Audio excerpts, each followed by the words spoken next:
Olá, meus queridos alunos! Essa semana é a última semana de aula para encerrarmos o ano letivo e nós vamos prosseguir fazendo aquelas revisões da apostila de número 4. Hoje a nossa aula de revisão é sobre o texto narrativo. Vamos lá? Lá na página 74 da apostila de vocês, no módulo 43, o texto narrativo, pessoal, ele se inicia dizendo que, utilizando linguagens e tons diferentes, os textos dessa aula eles vão falar da vida nas grandes cidades. Como leitura número 1, nós temos aí um quadrinho que foi criado pelo Will Eisner, um dos principais quadrinistas americanos do século XX, que tem como título Solidão, ainda mais pungente numa cidade grande, por ser tão inesperado. Então, o que ele quis narrar nessa história em quadrinhos? Então, pessoal, na página 75, qual que é a atividade oral? Bem, a linguagem verbal utilizada pelo autor, ela limita-se ao título e ao subtítulo. Apesar disso, esses quadrinhos, eles constituem uma sequência narrativa, ou seja, eles contam uma história e tecem um enredo. Observe as situações vividas pela personagem, e as mudanças que ocorrem entre o primeiro e o último quadro. A sequência de quadrinhos, ela não é aleatória, mas é uma forma de texto, cuja linguagem é a disposição, que nós temos aí, dos elementos específicos do desenho. São esses elementos específicos, como os traços, os detalhes, os conjuntos, os ambientes, as situações, que contam a história, mesmo na ausência de palavras. Assim, antes de iniciar essa atividade oral, eu gostaria que vocês olhassem para o desenho, para os desenhos, na verdade, e observassem em silêncio os detalhes, as semelhanças e diferenças entre eles, as transições de uma situação para outra vivida pela personagem, interpretando as relações temporais, espaciais e causais entre os quadrinhos. Não temos como fazer essa exposição oral, pessoal, que é solicitada aí na apostila, mas você deve ter entendido e feito aí no seu caderno uma reconstituição verbal, já em forma escrita, da história narrada nos quadrinhos. E pode tecer um comentário sobre cada desenho. A partir do quê? Do título, da reconstituição verbal. E por quê? Porque tudo virou uma historinha. Agora, pessoal, vamos falar sobre as histórias em quadrinhos como forma de leitura. Então, estudos apontam, que as histórias em quadrinhos, elas tornam o ensino muito mais prazeroso, pois elas motivam os estudantes a se interessarem mais pelos conteúdos escolares. Porque elas estimulam a curiosidade, e elas incitam, o senso crítico, considerando, a relação existente entre texto e imagem, ampliando assim a possibilidade de entendimento, além de contribuir para a formação de hábitos de leitura e enriquecimento do vocabulário, dentre outras, por ter um caráter dinâmico e muito animado. Quando se examina uma obra em quadrinhos como um todo, a disposição de seus elementos específicos assume característica de linguagem. Então, desde a primeira aparição dos quadrinhos na imprensa diária, na virada do século XX, essa forma popular de leitura encontrou um público bem amplo. E, em particular, ela passou a fazer parte do regime literário inicial da maior parte dos jovens. As maiorias das histórias em quadrinhos, elas comunicam uma linguagem que se vale da experiência visual, comum ao criador e ao público. E é de se esperar dos leitores modernos uma compreensão fácil da mistura de imagem e palavras e da tradicional decodificação de texto. A história em quadrinhos ela pode ser chamada também de leitura, sim, num sentido mais amplo, né? E amplificado do próprio termo. Ainda falando, pessoal, em quadrinhos como forma de leitura, eu trouxe para vocês, né, um assunto que não está na apostila, mas é um assunto muito atual. Sobre as eleições que serão agora dia 15 de novembro, muito se fala em fake news relacionadas às eleições, no rádio, na TV, toda hora. Então veja como essa história em quadrinhos, né, ela reproduz muito tudo isso. Existem dois políticos conversando. Aí um diz: se o partido não ganhar as eleições municipais, será o caos. Aí o outro fala: caos? Sim, haverá um esfacelamento de nossas instituições políticas. Uia! O país ficará sem prumo. A economia sofrerá um caos. Vixe! Aí o outro já responde: confesse, nada disso irá acontecer. Aí o outro se sentiu acuado e disse: nadinha. Aí ele disse: então você deve parar de dizer mentiras. Aí ele falou: tá louco? Né? Ele falou assim. Aí depois, o último que começou com as mentiras, respondeu: a verdade dói. Na página 76, nós temos a leitura número 2. Texto número 1, uma vela para Dário. Dário vem apressado, guarda-chuva no braço esquerdo. Assim que dobra a esquina, diminui o passo até parar. Encosta-se a uma parede. Por ela escorrega, senta-se na calçada, ainda úmida de chuva. Descansa na pedra o cachimbo. 2 ou 3 passantes à sua volta indagam se não está bem. Dário abre a boca, move os lábios, não se ouve resposta. O senhor gordo de branco diz que deve sofrer de ataque. Ele reclina-se mais um pouco, estendido na calçada, e o cachimbo apagou. O rapaz de bigode pede aos outros se afastem. Eu deixe respirar. Abre-lhe o paletó, o colarinho, a gravata e a cinta. Quando lhe tiram os sapatos, Dário rouqueja, feio. Bolhas de espuma surgem no canto da boca. Cada pessoa que chega ergue-se na ponta dos pés. Não pode ver. Os moradores da rua conversam de uma porta a outra. As crianças de pijama acordam à janela.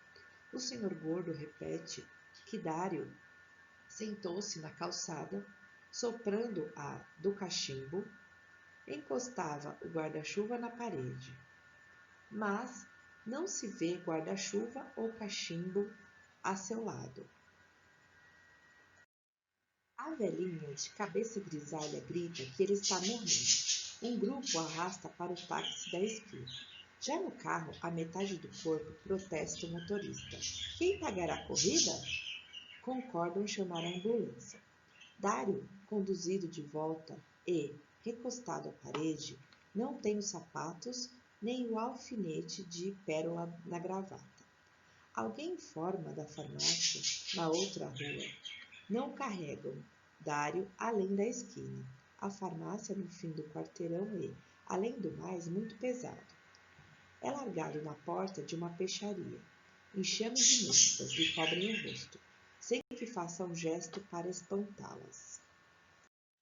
Ocupado o café próximo pelas pessoas que apreciam o incidente e, agora comendo e bebendo, gozam as delícias da noite. Dar um sossego torto no degrau da peixaria, sem um relógio de pulso. Um terceiro surge, lhe examinem os papéis, retirados, com vários objetos de seus bolsos e alinhados sobre a camisa branca. Ficam sabendo do nome, idade e sinal de nascença. O endereço na carteira é de outra cidade. Registra-se correria de uns 200 curiosos que, a essa hora, ocupam toda a rua e as calçadas. E é a polícia. O carro negro investe a multidão. Várias pessoas tropeçam no corpo de Dário, pisoteando 17 vezes. O guarda aproxima-se do cadáver e não pode identificá-lo. Os bolsos vazios. Resta, na mão esquerda, a aliança de ouro, que ele próprio, quando vivo, só destacava molhando no sabonete. A polícia decide chamar o rabecão. A última boca repete: ele morreu, ele morreu. A gente começa a se dispersar. Dário levou 2 horas para morrer. Ninguém acreditava.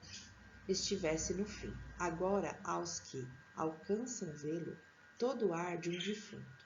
Um senhor piedoso dobra o paletó de Dário para lhe apoiar a cabeça. Cruza suas mãos no peito. Não consegue fechar os olhos nem a boca. Onde a espuma surgiu, apenas um homem morto e a multidão se espalha. As mesas do café ficam vazias. Na janela, alguns moradores com almofadas para descansar os cotovelos. Um menino de pôr e descalço vem com uma vela que acende ao lado do cadáver. Parece morto há muitos anos, quase o retrato de um morto desbotado pela chuva. Fecham-se uma a uma as janelas. 3 horas depois, lá está Dário à espera do rabecão. A cabeça agora na pedra, sem o paletó, e o dedo sem aliança. O toco de vela apaga-se, as primeiras gotas de chuva se volta a cair. Página 77, texto 2, Talismã. Eu não teria seguido o homem pelas ruas, nem presenciado as coisas que fez acontecer à sua passagem, se ele não levasse a sua flor, uma só, de longo caule, 3 folhas viçosas, vermelha, cravo. Se não a levasse com extremo cuidado, como coisa mais preciosa do que flor. Logo percebi que a estranheza do próprio homem contaminava a cena toda. Na cabeça chapéu, cavanhaque, suíças, bigodes. Vestia um paletó justo, de camisa casimira, cinza escura. Colete de seda creme, jabot em vez de gravata. Calças listradas de cós muito alto. Calçava borzeguins e polainas. Parecia ter saído de uma fotografia antiga e não tinha como voltar. As duas coisas juntas, a figura e o jeito como levava sua flor, não pareciam perturbar as outras pessoas, que passavam por elas como se aquilo acontecesse todos os dias às 5 horas da tarde, de suas vidas. Indiferente, por sua vez, as pessoas, ele atravessava a avenida central com aquele seu jeito de não saber como se leva uma flor. O que o fazia diferente de outras pessoas que levavam flores era a concentração. Ele mais tomava conta do que levava. Segurava na metade do caule, com 3 dedos na mão esquerda. A mão direita, um pouco uma concha, protegia, como se fosse uma vela acesa. Era isso. O homem levava a flor como habitualmente se leva uma vela acesa, defendendo, prestando atenção, olhando para a chama. Se fosse um buquê, uma corbélia, talvez não parecesse estranho. Pode ser que eu não tivesse percebido, ou que considerasse apenas um desses atores sem emprego que hoje em dia levam mensagens vivas a um aniversariante. Se levasse uma rosa frágil, despetalável, talvez parecesse natural protegê-la com tanto cuidado. Mas um cravo vermelho, taludo, vistoso, um só. Sem perceber, fui sendo envolvido, fui me entrosando num curso de vida que não era meu. Não era o das coisas que me diziam respeito. Coisa feita. Estava espreitando um homem que surpreendera no momento de exceção. Invadia um outro mundo. Se ele fizesse um gesto banal, se cheirasse a flor, por exemplo, eu me libertaria. Ah, é um homem qualquer, com uma flor qualquer. Mas não. Ele se movimentava com encanto calculado, como um ator. E era eu a sua plateia. Ninguém mais parecia interessado. Diabos e anjos sabem para quem aparecem. Na tentativa de incluí-lo no mundo corriqueiro, costurei hipóteses. Enterro? Impossível. Flor vermelha, uma só. Um sorriso invisível. Namorada. Ia levá-la para uma namorada. Improvável. Um homem do seu estilo mandaria um buquê. por mensageiro. Presente de namorada, possível, mas um homem de uns 60 anos, com aquelas roupas, parecia ridículo ou fora do papel se estivesse protegendo como preciosidade uma simples flor de namorada. Nada nele parecia ridículo. Bizarro, mas não ridículo. Levava-a para esposa, hipótese inadequada. Maridos sabem que esposas não se contentam com cravo-olho, querem buquê e de rosas. Pode ser que a passagem já estivesse acontecendo pequenas mudanças de ordem, antes que eu percebesse alterações imperceptíveis, a olhos descuidados, como os meus até então, atentos mais à figura do que às suas circunstâncias.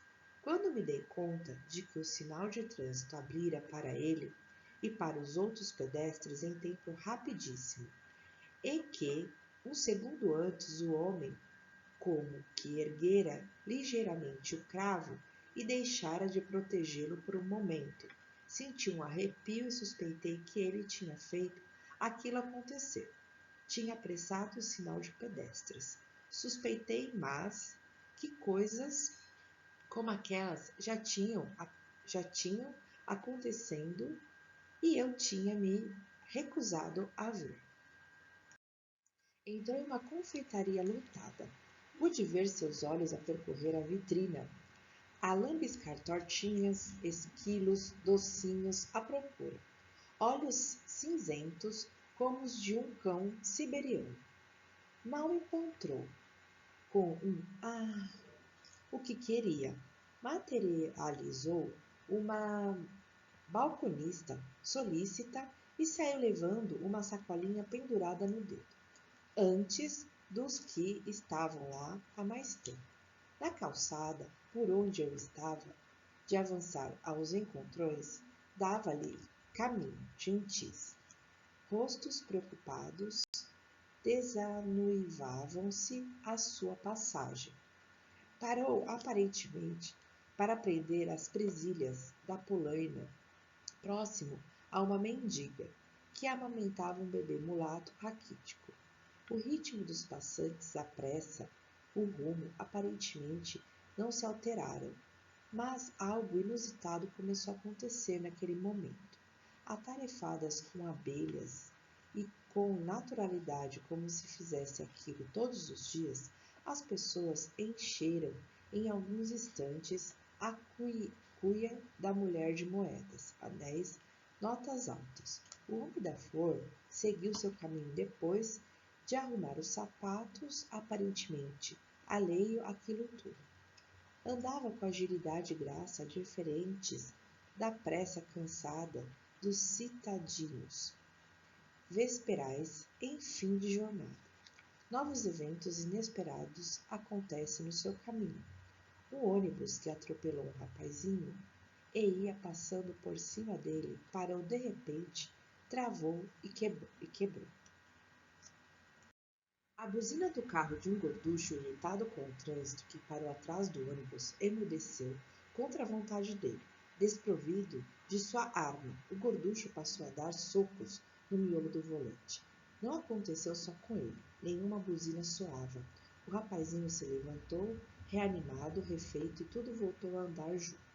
Ninguém parecia perceber que havia acaso nesses acontecimentos. Sem dar na vista, o homem da flor com certeza se divertia pelo lado de dentro. Parou numa esquina, olhou para 3 lados, não se escolhendo milagres ou rumo. Seus olhos siberianos cruzaram com os meus tropicais e os prenderam por um breve momento. Vamos? Ele disse. Obrigado, eu disse. No momento entre essas duas falas, algo me escapa, se passou. Tive a impressão de estar de volta quando disse obrigado. Só uma impressão. Não havia nada de que me lembrasse ou que o indicasse. Como se voltasse de uma distração. Depois desse momento, algo mudou em mim.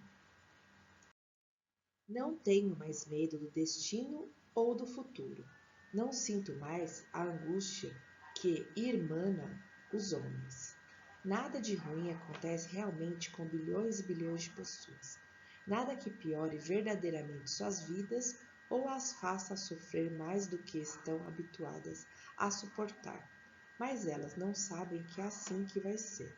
A diferença entre mim e elas, que me torna um pouco menos humano, é que eu sei que nada de ruim vai me acontecer, desde aquele dia. Naquela esquina, às 5 horas da tarde, do centro da cidade de São Paulo, o homem sorriu para mim discretamente e levantou a mão com a flor. Um táxi parou como se produzido por aquele gesto. Antes de entrar no táxi, despediu-se com um aceno de cabeça e, num exagero de mágico, última graça antes de deixar o picadeiro, jogou para o ar a sua flor, que se transformou em um pássaro e desapareceu no céu em um gracioso vôo. Atividade oral 2. Você já estudou. O assunto de um texto narrativo é a história que ele conta. A temática é o conjunto das ideias, temas abstratos que podemos interpretar com base no assunto. Para chegar aos temas, o leitor deve se perguntar: qual era a intenção do autor ao escrever essa história? O que ele queria dizer com ela? 1.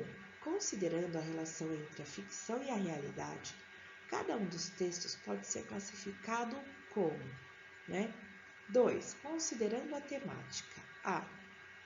Que semelhanças você percebe entre os dois contos?